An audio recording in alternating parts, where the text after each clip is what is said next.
You're watching 3 Questions with Kat. Overcome your obstacles and find success.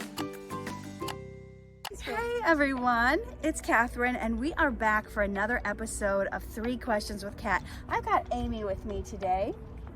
Hello. Hi Amie. I just have 3 questions I want to ask you. Okay. So the first question is, what stops people from having success? Wow. Okay. That's a big question. It's a big question. But instinctually, like what comes up for you when I say, oh, this is what stops you from having success? Honestly, I believe it's fear. It's fear of moving forward. It's fear of what's to come because you're comfortable in where you're at. And so how do we move through that? I also believe it's people telling you who you should be, what you should do, and all of that. And when people are telling you that, you believe it because that's your identity, which it's not. And that's like a stolen identity that you have. Wow. That's really good. So you can get too comfortable, but also when people are putting stuff into you, putting these messages, telling you who you should be, what you should do, that can stop you because you're not living like your true self. I can so relate to that. There were so many years as an actress in Hollywood where I had agents, managers, different people telling me, you got to do it this way, you should do it this way, you have to dress this way, you've got to be this size, you got to do. And in the projects, and you started to be like, I don't even like this thing, but this is what they're telling me to do. And you start to get out of alignment and disjointed. Yes. And although it seems to be the way to success for some people, it doesn't resonate with you. So it's like you're not living in your true self, your true identity, and you can't go forward because you feel like you're a fraud. Yes. Imposter syndrome. Yeah. Yeah. You feel like you can't, it's not you. It's where's your, and then your joy, you lose your joy. That's a big one. That's a big one. You got to follow the joy, I think. If you're doing something and it just feels like robotic and I'm just doing this because everyone says I have to do it, that's a miserable existence. Exactly. Exactly. And our life is this short. Oh, I just had to resign from something I was supposed to produce, and I just wasn't finding the joy, and I felt bad because I had committed, but when I made the commitment, it was years prior, and things have changed in my life, and now this other thing is getting going years later, and I had to just say, this doesn't fit who I am now or where I'm going. So sometimes we have to make those hard decisions, and we have to disappoint people, because when you don't disappoint people, you're disappointing yourself. Right. Every time you're saying yes to someone, even though you really don't want to do it, but you just don't want to hurt their feelings, you're saying no to yourself and you're disappointing yourself. And you end up being an angry person, resentful, who's really hard to be around. Yes. Yeah, because you lose little pieces of yourself. Then who are you? You're a puddle on the ground, and what are you giving to people? Right. So the second question I want to ask you is, how do you overcome obstacles? Overcoming obstacles. So for me, it's gratitude. For me, it is always looking at the glass full or filling it up more. So I look at it as, if there's an obstacle in my way, there's a reason for it. Okay. That's good. It's meant for me. It's not being done to me. Yes. Have you ever read the book The Mountain Is You by Brianna Wiest? Something you said just reminded me of that. The obstacle is for you. Yes. It's not about having to have such a hard life, a rough life, this obstacle, this big mountain to climb.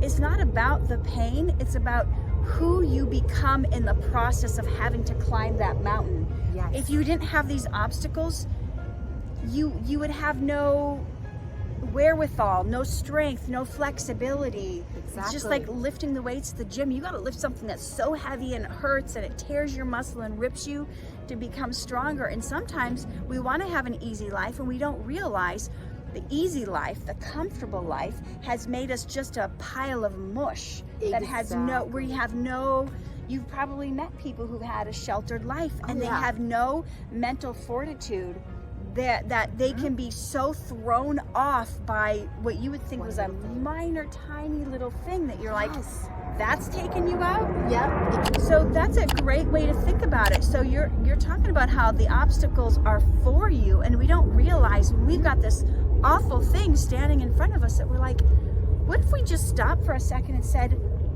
what is this going to teach me? And yes, the gratitude. Thank you. Thank you for this mountain, because thank you for this obstacle, because I'm going to have to become someone much more stronger, someone with much more fortitude and persistence to get over this, to get through this. I'm going to come out of this stronger. Yeah. Because of this. Yeah. And you know, no one has ever said gratitude when I've asked that question before of getting over obstacles. That's really great. You know, when all we're doing is focusing on the hard thing in front of us, it's easy to forget about the beautiful things. You know, we were just having this conversation inside where we were talking about how life is so beautiful and so disappointing all at the same time. It is. It is. And that's what we have to wade through.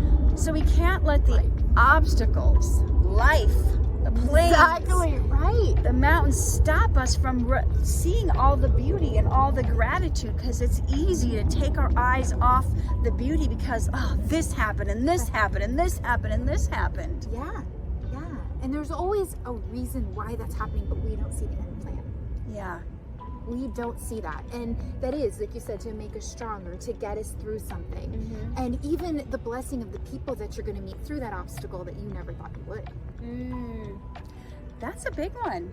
That's a big one. And you don't realize, you know, about divine appointments. Exactly. And let's turn our disappointments into divine appointments. Ooh, I love that. But your car breaks down, Yep. and you're having to take the bus, and you're angry and you're livid, and the whole time on the bus you're rehearsing, you're like this, you're mad, you're calling, but what if that person sitting next to you on the bus was a divine appointment that you didn't even talk to because you were so mad about your car breaking down, and you don't know the life-changing conversation or relationship that would have started because you were stuck in your disappointments instead of looking at it as a divine appointment. Exactly. Ooh, I like that. That's good. The final question we have for you, Amie, is what do you wish you would have known 5 years ago? Wow, that I put too much importance on things rather than on people, memories, and what I'm doing at the moment, the present moment. Not worrying about the future, I can't control it. Right. And not worrying about the past, I can't go back. Right. So really being strictly in the present moment and loving my life for what it is, for waking up every day, and those little things that you just take so for granted. Yeah. One of my mentors said, if you can walk, talk, and go to the bathroom out of both ends, you have something to be grateful for. Because he would go and minister in prisons, and they'd be like, what do I have to be grateful for? Well, you don't have a colostomy bag. Yes. You don't have a catheter. Exactly. You can walk, you can talk, you know, some of that stuff gets taken away, and then you really wish you had it. But that's beautiful to really hone in on what can I be grateful for today. I know you don't have everything yet, and even the people who do have everything, they're not happy. You have to decide to be happy whether you have something or whether you don't have something. Yes. So that's a wonderful message to take home. And Amie, where can people find you if they want to look you up? Oh, on Instagram. Okay. AMIE JELICH. Okay. You can also go to thetruehappiness.com. That's my website. And also, you can go see my daughter, who's a singer-songwriter. Yes. True Istina. TrueIstina. Cool. Yes. Maybe we'll put a little clip of her music in or something. That'd be fantastic. She's got a little sample we can put in here. So her daughter's an amazing singer-songwriter. So get to know and follow her as well. Wonderful to have you here, Amie. And we will see you next time for another episode of 3 Questions with Kat. Bye. This is where I'll stand and what I'll do. And I'm gonna tell you the truth. I'll stay true to me.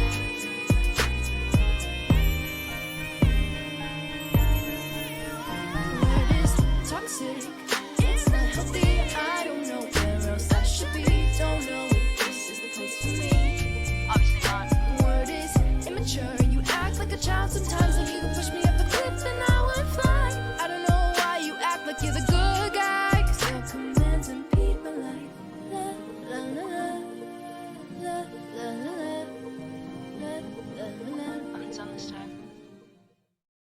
get the tips you need to reach your dreams.